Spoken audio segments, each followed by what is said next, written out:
ಗೊತ್ತಿದ್ದ ಹಾಗೆ ಹಿಂದೆ 2072ನೇ ಇಸ್ವಿಯಲ್ಲಿ ನಮ್ಮ ಹತ್ರ ಎರಡು ಆಕ್ಟ್ ಇದ್ದವು. Karnataka apartment ownership act 1972 and Karnataka Ownership Flats Regulation of Promotion of Construction Management Act. They were adapted and actually they are 72 but they came into force in 1973 and from that time onwards ಆ time ಇಂದ ಈ time ವರೆಗೂ ಸುಮಾರು ಬದಲಾವಣೆಗಳು ಆಗಿವೆ. ನಮ್ಮ flats association ನಲ್ಲಿನೂ ಕೂಡ ಬೇರೆ ಬೇರೆ ವಿಚಾರಗಳಲ್ಲಿ ಸಂಘರ್ಷ ಉಂಟಾಗಿ ಅದನ್ನು ಕೂಡ ಕೋರ್ಟ್ಗೆ ಹೋಗಿ ಅಲ್ಲಿನೂ ಕೂಡ ಒಂಥರ ನಿಯಮಗಳು ಕಾಯ್ದೆಗಳನ್ನು ರಚನೆ ಆಗ್ತಾ ಬರ್ತಾ ಇದೆ. ಮತ್ತು ರೇರಾ ಬಂದಿರುವುದರಿಂದ ಸುಮಾರು ನಮ್ಮ ಅಪಾರ್ಟ್ಮೆಂಟ್ ಓನರ್ಸ್ ಮ್ಯಾನೇಜ್ಮೆಂಟ್ ಆಕ್ಟ್ ನಲ್ಲಿ ಇರ್ತಕ್ಕಂಥ ವಿಚಾರಗಳು ರೇರಾಗೆ ಬಂದಿರುವುದರಿಂದ ಆ ವಿಚಾರಗಳನ್ನು ಇಲ್ಲಿ ಇಲ್ಲ ಅಂತ ಭಾವಿಸಿ ಪೂರ್ಣವಾಗಿ ಎರಡು ಆಕ್ಟ್ಗಳನ್ನು ಕಾಯ್ದೆಗಳನ್ನು ನಾವು ರಿಪೀಲ್ ಮಾಡಲಿಕ್ಕೆ ಮುಂದೆ ವಿಧಾನಸಭಾ ಮುಂದೆ ಹೋಗ್ತಾ ಇದೀವಿ, ವಿಧಾನಮಂಡಲ ಮುಂದೆ ಪ್ರಸ್ತಾಪ ಮಾಡ್ತಾ ಇದ್ದೇವೆ. ಅದರಲ್ಲಿ ಈ ಎರಡು ಆಕ್ಟ್ ರಿಪೀಲ್ ಮಾಡಿಬಿಟ್ಟು ಈ ಒಂದು ಆಕ್ಟ್ ಮಾತ್ರ ತರಲಿಕ್ಕೆ ಪ್ರಸ್ತಾಪ ಮಾಡ್ತಾ ಇದ್ದೇವೆ. ಈ ಆಕ್ಟ್ ನಲ್ಲಿ ಇದುವರೆಗೂ ತಮಗೆ ಗೊತ್ತಿದ್ದ ಹಾಗೆ ಏನೇನು ತೊಂದರೆಗಳು ಇದ್ದವು ಅದು ನಾವು ಸ್ವಲ್ಪ ಅದನ್ನ ಬಗ್ಗೆ ಹೇಳ್ತೇವೆ. ಸರಿ, ರಿಜಿಸ್ಟ್ರೇಷನ್ ಇರ್ಲಿಲ್ಲ. ತಾವು ಸೊಸೈಟಿ ಹತ್ರ ಹೋಗಿ ಅಲ್ಲಿ ರಿಜಿಸ್ಟ್ರೇಷನ್ ಮಾಡಬಹುದು. ಈ ಆಕ್ಟ್ ನಲ್ಲಿ ಬಂದ್ರೆ ಕೋಆಪರೇಟಿವ್ ಸೊಸೈಟಿ ಸಬ್ ರಿಜಿಸ್ಟ್ರಾರ್ ಅವರು ರಿಜಿಸ್ಟರ್ ಮಾಡ್ತಾ ಇದ್ರು. ಹೀಗಾಗಿ ಕಂಪಲ್ಸರಿ ರಿಜಿಸ್ಟ್ರೇಷನ್ ಇರಲಿಲ್ಲ. ಕೋಫಾ ಅಂಡ್ ರೇರಾ ನಲ್ಲಿ ಕೆಲವು ಪ್ರೊವಿಷನ್ಸ್ಗೆ ಪುನರಾವೃತ್ತಿ ಆಗ್ತಿರುವುದರಿಂದ ಮತ್ತು ರೇರಾ ಈಗ ಅಧಿಕಾರ ಬಂದಿರುವುದರಿಂದ ಅದರಲ್ಲಿ ರಿಡಂಡೆಂಟ್ ಆಗಿದೆ. ಕಾಮನ್ ಫೆಸಿಲಿಟೀಸ್ ಅಂಡ್ ಈಗ ಕಾಮನ್ ಏರಿಯಾ ಏನಿದೆ ಅದು ಹೇಗೆ ಡಿಸ್ಟ್ರಿಬ್ಯೂಟ್ ಆಗಬೇಕು ಅದಕ್ಕೆ ಸುಮಾರು ವ್ಯಾಜ್ಯಗಳು ಉಂಟಾಯಿತು. ಈಗಲೂ ಕೂಡ ಸುಮಾರು ಡೆವಲಪರ್ಸ್ ಅಥವಾ land owners commission common area ಹಿಡಿಬಿಟ್ಟು ಬರೀ ಬಿಲ್ಟ್ ಅಪ್ ಏರಿಯಾನೇ ಟ್ರಾನ್ಸ್ಫರ್ ಮಾಡ್ತಾ ಬಂದಿದ್ದಾರೆ. ಹೀಗಾಗಿ ಅಲ್ಲಿ ಅಪಾರ್ಟ್ಮೆಂಟ್ ಓನರ್ಸ್ಗೆ ಕಾಮನ್ ಏರಿಯಾ ಮೇಲೆ ಎಷ್ಟು ಪರ್ಸೆಂಟೇಜ್ ಅಧಿಕಾರ ಇರಬೇಕು ಅದು ಸ್ಪಷ್ಟತೆ ಇರಲಿಲ್ಲ. ಈಗ ಸೊಸೈಟಿಗಳು ಆದರೆ ಅವರದು ಲಾಸ್ ಬೈ ಲಾಸ್ ಯಾರು ಮಾಡಬೇಕು ಅಂತ ಕೂಡ ಕ್ಲಿಯರ್ ಇರಲಿಲ್ಲ. ಅಫ್ಕೋರ್ಸ್ ರಿಜಿಸ್ಟ್ರಾರ್ ಆಫ್ ಸೊಸೈಟಿ ಹತ್ರ ಹೋದ್ರೆ ಆ ಆಕ್ಟ್ ನಲ್ಲಿ ಮಾಡಿದರೆ ಆ ಆಕ್ಟ್ ಪ್ರಕಾರ ಕಾಂಪಿಟೆಂಟ್ ಅಥಾರಿಟೀಸ್ ಇರುತ್ತವೆ. ಬಟ್ ಅವರಿಗೆ ಇರ್ತಕ್ಕಂಥ ಈ ವಿಶಿಷ್ಟವಾಗಿ ಇರ್ತಕ್ಕಂಥ ವ್ಯವಸ್ಥೆ ಏನಿದೆ ರೆಸಿಡೆಂಟ್ ವೆಲ್ಫೇರ್ ಅಸೋಸಿಯೇಷನ್ ಒಳಗಾಗಿ ಅಥವಾ ಅಪಾರ್ಟ್ಮೆಂಟ್ ಓನರ್ ಅಸೋಸಿಯೇಷನ್ ಒಳಗಾಗಿ ಆ ತರ ಸೊಸೈಟಿಗಳು ಒಂದು ಬೇರೆ ಸನ್ನಿವೇಶದಲ್ಲಿ ಇರುವುದರಿಂದ ರಿಜಿಸ್ಟ್ರಾರ್ ಆಫ್ ಸೊಸೈಟಿಗೆ ಅಥವಾ ರಿಜಿಸ್ಟ್ರಾರ್ ಆಫ್ ಕೋಆಪರೇಟಿವ್ ಸೊಸೈಟಿಗೆ ಅದರಲ್ಲಿ ಕೆಲಸ ಮಾಡ್ಲಿಕ್ಕೆ ಆಗ್ತಾ ಇಲ್ಲ. ಸಮರ್ಪಕವಾಗಿ ಅದನ್ನು ತಿಳ್ಕೊಂಡು ಮಾಡ್ಲಿಕ್ಕೆ ಕಷ್ಟ ಉಂಟಾಗ್ತಾ ಇದೆ ಮತ್ತು ಅವರಿಗೆ ಸುಮಾರು ಕೆಲಸದ ಒತ್ತಡ ಇರುತ್ತದೆ. ಅದಕ್ಕಾಗಿ ಏನು ಇರಲಿಲ್ಲ. ಡಿಸ್ಪ್ಯೂಟ್ ರಿಸಲ್ಯೂಷನ್ ಮೆಕ್ಯಾನಿಸಮ್ ಇಲ್ಲದೆ ಇರುವುದರಿಂದ ಎಲ್ಲ ಕಡೆಗೆ ಬರೀ ರಿಜಿಸ್ಟ್ರಾರ್ ನಿಮ್ಮ ಸೊಸೈಟಿಯಲ್ಲಿ ಒಂದು ತೀರ್ಮಾನ ತೆಗೆದುಬಿಟ್ಟು ಅದಕ್ಕೆ ಅನುಷ್ಠಾನಗೊಳಿಸುವುದು, ಅದಕ್ಕೆ ಗಲಾಟೆ ಆದರೆ ಸಿವಿಲ್ ಕೋರ್ಟ್ ಹೋಗ್ಬಿಟ್ಟು ಅಲ್ಲಿ ಇಷ್ಟೇ ಬರೋದು, ಈ ತರನೇ ಮಾತ್ರ ನಡೀತಾ ಇರುವುದರಿಂದ ಡಿಸ್ಪ್ಯೂಟ್ ರಿಸಲ್ಯೂಷನ್ ಸರಿಯಾಗಿ ಆಗ್ತಾ ಇಲ್ಲ. ಆದರೆ ಏಕಪಕ್ಷೀಯವಾಗಿ ಸೊಸೈಟಿಗಳ ಎಕ್ಸೆಪ್ಷನ್ ಕಮಿಟಿ ಏಕಪಕ್ಷೀಯವಾಗಿ ಮಾಡ್ತಾ ಇದೆ ಅಥವಾ ನಮ್ಮ ಇವರು ಏನಿದ್ದಾರೆ ರೀಕ್ಯಾಲ್ಸಿಟ್ರೆಂಟ್ ಮೆಂಬರ್ಸ್ ಯಾರು ದುಡ್ಡು ಕೊಡ್ತಾ ಇಲ್ಲ ಮತ್ತು ಪ್ರತಿಯೊಂದಕ್ಕೆ ಆಕ್ಷೇಪ ಮಾಡ್ತಾ ಇದ್ದಾರೆ ಅವ್ರಿಗೂ ಕೂಡ ಕಂಟ್ರೋಲ್ ಮಾಡ್ಲಿಕ್ಕೆ ಆಗ್ತಾ ಇರಲಿಲ್ಲ. ಸೇಫ್ ಅಂಡ್ ಸೆಕ್ಯೂರಿಟಿಗಾಗಿ of course we are booking cases about BWSSB also books case, BBMP also books case. Suppose there is a death happening while cleaning your STP, then many executive committee members have also gone to jail. But that is somebody has to be held responsible for managing and they have to be statutorily given those work and they should have the power to get it done properly, force their members to contribute properly, adhere to the regulations. So that much of power to do their work has been given in this act we are trying to give. The most important thing is redevelopment. ಈಗ ಏನಾಗಿದೆ Mumbai apartment ಓನರ್ಸ್ಗೆ ಬರೀ share ಇರುವುದರಿಂದ ಅವರು ತಮ್ಮ meeting ನಲ್ಲಿ ರಿಡೆವಲಪ್ಮೆಂಟ್ಗಾಗಿ ಒಂದು resolution pass ಮಾಡಿಬಿಟ್ಟು ಈಸಿಯಾಗಿ ರಿಡೆವಲಪ್ಮೆಂಟ್ ಮಾಡ್ತಾರೆ. ನಮ್ಮ ಕಡೆಗೆ ಇದು ಚೆನ್ನಾಗಿ ಆಗ್ತಿತ್ತು. ನಮ್ದು ಈ ಅಪಾರ್ಟ್ಮೆಂಟ್ ಓನರ್ಸ್ಗೆ ಏನ್ ಅಧಿಕಾರ ಇದೆ ತಮ್ಮ ಇದರ ಮೇಲೆ ಮನೆಯಲ್ಲಿ ಇರ್ತಕ್ಕಂಥ ಆ ಒಳಗಡೆ ಆವತ್ತು ಅದು ಇದ್ದೇ ಇರುತ್ತದೆ. ಅದಕ್ಕೆ ಈ ತರ ಶೇರ್ ಕೊಟ್ಟು ರಿಸೊಲ್ಯೂಷನ್ ಮಾಡಿ ತಗೊಳಕ್ ಹೋದಾಗ ಅವ್ರದ್ದು ಅಧಿಕಾರಕ್ಕೆ ಚ್ಯುತಿ ಆಗ್ತಾ ಇತ್ತು. ಆದ್ರೆ ಈ ಎರಡು ನಡುವೆ ರೀಡೆವಲಪ್ಮೆಂಟ್ ಈಗ 30-40 ವರ್ಷ ಆಯ್ತು. 73 ಆಗ್ತಿರೋದ್ರಿಂದ ಆ ಟೈಮಿಂದ ಈ ಟೈಮ್ವರೆಗೂ ಸುಮಾರು ಎಷ್ಟು 50 ವರ್ಷ ಆಗಿದೆ. 50 ವರ್ಷದಲ್ಲಿ ಅಪಾರ್ಟ್ಮೆಂಟ್ಗಳು ಕೂಡ ಶಿಥಿಲಗೊಳ್ತಾ ಇವೆ. ಅದಕ್ಕಿಂತ ಹೇಗೆ ರಿಡೆವಲಪ್ಮೆಂಟ್ ಮಾಡಬೇಕಾ, ಯಾರು ಮಾಡಬೇಕು ಇತ್ಯಾದಿ ಸ್ಪಷ್ಟತೆ ಇಲ್ಲದೆ ಇರೋದ್ರಿಂದ ಈಗ ಈ ವಿಲ್ ಪ್ರಪೋಸ್ ಮಾಡ್ತಾ ಇದ್ದೀವಿ. ಇದರಲ್ಲಿ ಈ ಎಲ್ಲಾ ಇಶ್ಯೂಸ್ ಅನ್ನು ನಾವು ಸಾಲ್ವ್ ಮಾಡೋದಕ್ಕೆ ಹೋಗ್ತಾ ಇದ್ದೀನಿ.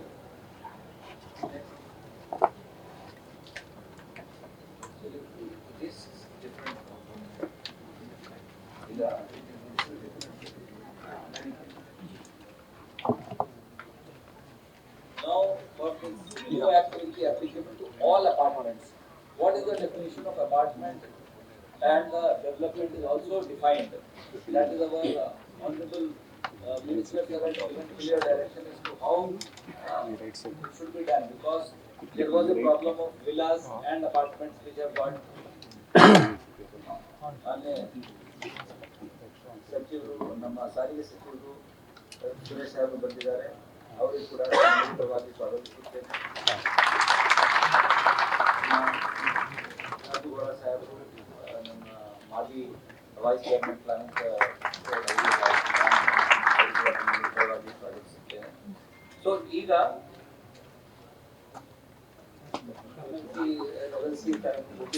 ಕೂಡ ಬಂದಿದ್ದಾರೆ. ಅವರು ಕೂಡ ತಮ್ಮೆಲ್ಲರೂ ಪರವಾಗಿ ಸ್ವಾಗತಿಸುತ್ತೇನೆ. ಈಗ ಏನಾಗಿದೆ, this act now will be applicable to all the apartments. They have to compulsorily register their association. As you know, ರೇರಾದಲ್ಲಿ 50% ಅಲಾಟಿ ಆದ್ಮೇಲೆ ಅವರಿಗೆ ಇದು ಮಾಡಲೇಬೇಕಾಗಿರುತ್ತದೆ. RWS ಗೆ ರಚನೆ ಆಗಲೇಬೇಕು ಮತ್ತು ಅವರಿಗೆ ಅಧಿಕಾರ ಕೊಡಬೇಕು ಅಂತ ಇರುವುದರಿಂದ similar provision we have made here. 50% of the allotment ಆದ್ಮೇಲೆ this association should be formed under this act. ಹಳೆಯ ಆಕ್ಟ್ನಲ್ಲಿ ಏನಾದರೂ ಫಾರ್ಮ್ ಆಗಿದ್ದಲ್ಲಿ we will transit to this. Whether registrar of society ಹತ್ರ ಹೋಗಿ ತಾವು ರಿಜಿಸ್ಟ್ರೇಷನ್ ಆಕ್ಟ್ ನಲ್ಲಿ ಮಾಡಿದಿರಿ ಅಥವಾ ಹಳೆಯ ಕರ್ನಾಟಕ ಅಪಾರ್ಟ್ಮೆಂಟ್ ಆಕ್ಟ್ ನಲ್ಲಿ ಮಾಡಿದಿರಿ, ಅದೆಲ್ಲ ಟ್ರಾನ್ಸಿಟ್ ಆಗಿ ಈ ಆಕ್ಟ್ ಗೆ ಬಂದ್ಬಿಡುತ್ತವೆ. ಸೊ ಹಳೆದು ಇನ್ನೊಮ್ಮೆ ರಿಜಿಸ್ಟ್ರೇಷನ್ ಮಾಡ್ಲಿಕ್ಕೆ ಅವಶ್ಯಕತೆ ಇಲ್ಲ. ಕಾನೂನು ಪ್ರಕಾರನೇ ವಿಧಿಯಾಗಿನೇ ನಮ್ಗೆ ಅದು ಒಳಗಾಗಿ ಬಂದು ಈ ಆಕ್ಟ್ ಒಳಗಾಗಿ ತಾವು ಇದ್ದೀರಿ ಅಂತ ಭಾವಿಸಬೇಕಾಗಿರುತ್ತದೆ. ಹೀಗಾಗಿ ಇನ್ನೊಮ್ಮೆ ರಿಜಿಸ್ಟ್ರೇಷನ್ ಅವಶ್ಯಕತೆ ಇರಲ್ಲ. ಆದ್ರೆ ಇನ್ನು ಮುಂದೆ ಯಾವುದೇ ಅಪಾರ್ಟ್ಮೆಂಟ್ಸ್ ಬಂದ್ರೆ 8 ಯೂನಿಟ್ ಅಂಡ್ ಅಬವ್ ಬಂದ್ರೆ they have to register here. There will be society will be registered after 50% of the allottees are already allotted the houses or the flats. They will have to get themselves registered. So this is very, very important. Competent authorities, so who will be looking into, you will be having full right, the association will have full right to deal with their day-to-day subject. They will be allowed to keep funds. So we will have made provisions of keeping the funds. What was the problem in the Societies Act, etc.? They were thinking of something different. The objectives were different. Here the objectives are well defined, well understood. So we are ಮಾನ್ಯ George ಸಾಹೇಬರು, ಮಾನ್ಯ ಸಚಿವರು, union ಇಲಾಖೆ ಹಾಗೂ ಪ್ರವಾಸೋದ್ಯಮ ಇಲಾಖೆಯವರು ಬಂದಿರುವುದರಿಂದ ತಮ್ಮೆಲ್ಲರ ಪರವಾಗಿ ಅವರಿಗೆ ಕೂಡ ಸ್ವಾಗತಿಸುತ್ತೇನೆ. So ಈಗ all those apartments will have to register in this, and all earlier associations will be transited to the new act automatically as the act comes in force. Most important is this ownership of common areas and facilities. ಅದು ಹೇಗೆ ನಾವು distribute ಮಾಡಬೇಕು, ನಾವು ಒಂದು full definition ಕೊಟ್ಟಿದ್ದೀವಿ ಇಲ್ಲಿ. ಇದುವರೆಗೂ ಎಲ್ಲ ತಮ್ಮ ಸಿವಿಲ್ ಇದನ್ನು ಸೇಲ್ ಡೀಡ್ ನೋಡ್ಬಿಟ್ಟು ಆ ಸೇಲ್ ಡೀಡ್ ನಲ್ಲಿ ಹೇಗೆ ತಮಗೆ ಅಧಿಕಾರಗಳನ್ನು ಕೊಟ್ಟಿದ್ದಾರೆ, ಕೆಲವು ಕಡೆ ಬಿಟ್ಟಿದ್ದಾರೆ, ಅದು ಎಲ್ಲ ನಾವು ಸ್ವಲ್ಪ ಇದು ಮಾಡಿದೀವಿ, ರಿವ್ಯೂ ಮಾಡಿದೀವಿ. ಆ ರಿವ್ಯೂ ಮಾಡಿದ ಮೇಲೆ ನಾವು ಯಾವ ತೀರ್ಮಾನಕ್ಕೆ ಬಂದಿದ್ದೀವಿ ಅಂದ್ರೆ, ನಮ್ಗೆ ಕ್ಲಾರಿಟಿ ಇಲ್ಲ ಸೂಪರ್ ಬಿಲ್ಟ್ ಅಪ್ ಏರಿಯಾ ಅಂದ್ರೆ ಏನು, ಕಾರ್ಪೆಟ್ ಏರಿಯಾ ಅಂದ್ರೆ ಏನು. So we have defined. Now everything is on the basis of super built up area. Super built up area is defined as carpet area plus the walls plus your balconies which are exclusively yours. ಕೆಲವರು builders ಈಗ exclusive ಆಗಿ terrace ಇತ್ಯಾದಿ ಕೊಟ್ಟು 1/3 ನಿಮಗೆ ಬರುತ್ತೆ exclusive right ಅಂತ ಬರೀತಾ ಇದ್ದಾರೆ. ಆ ಸೇಲ್ ಡೀಡ್ ನಲ್ಲಿ ಒಂದು 20% ಬರೀಬಹುದು, ಅದು ನಮಗೆ ಗೊತ್ತಿಲ್ಲ. It is just the builder and them. So we are saying either this, or if this is not mentioned and anything exclusively to be used is mentioned in your sale deed, then 33% will be added to your built up area. So that becomes your super built up area. All common areas get whatever is your proportion, that will be also. So this first carpet area plus wall plus percentage of the common area plus this what I just said, all that 4, if you add this 33% of exclusive area, in that proportion, we are dividing the whole other areas which are not built up. So that is, we have given an exclusive example also. In the act itself, we are giving the example so that there is perfect calculation as to in what proportion the common areas will be divided. And also the whole land on which you are situated, the undivided share will be given in that ratio.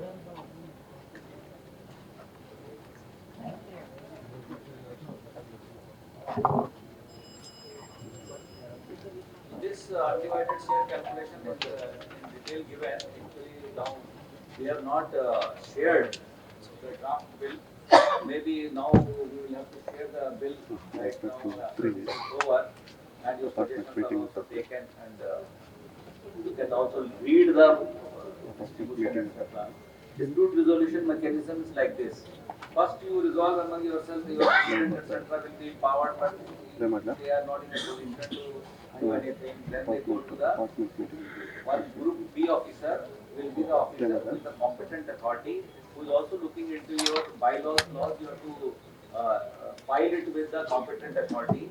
This competent authority will be the dispute resolution mechanism first step. So he or she will be resolving your dispute.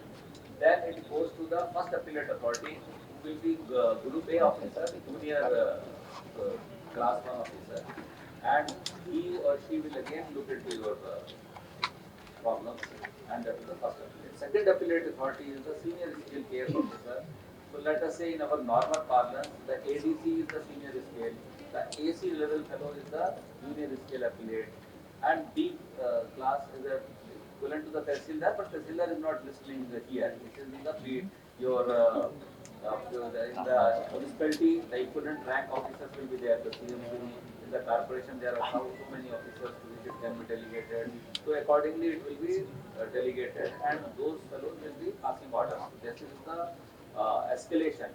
The Group B officer will first hear your this thing. He is the officer to whom you have to go for everything first time.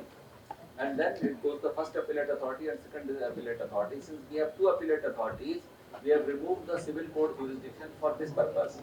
The civil court jurisdiction remains as per the Transfer of Property Act. Nobody can take that away. So suppose you are paying some money and you are purchasing some flat and that itself ran into dispute, or the boundaries are all altered, etc., then you will have to go to the civil court only. But the purposes or the responsibilities which have been given and attributed to the dispute resolution mechanism 1, 2, 3, and the subjects which are to go to the competent authority, they will be dealt exclusively by us. And there, only the High Court will intervene if we are not in a position to resolve that.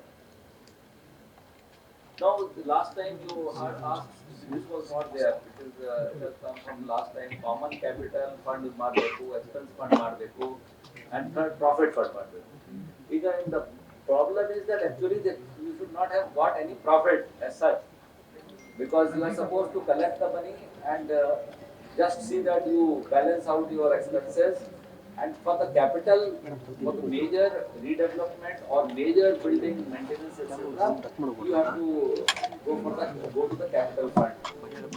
But you were facing a problem. Sometimes the members were saying under what you are collecting, where it is going, and capital is suddenly going to be diverted because it is money is there and works are happening slow. and you have to get something done, the revenue expenditure, maintenance, immediately you take the money out and you give. So both way there was a problem.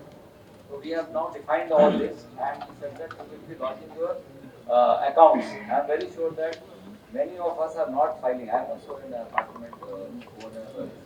So I am saying our association, etc., they are not sure whether they are filing or not.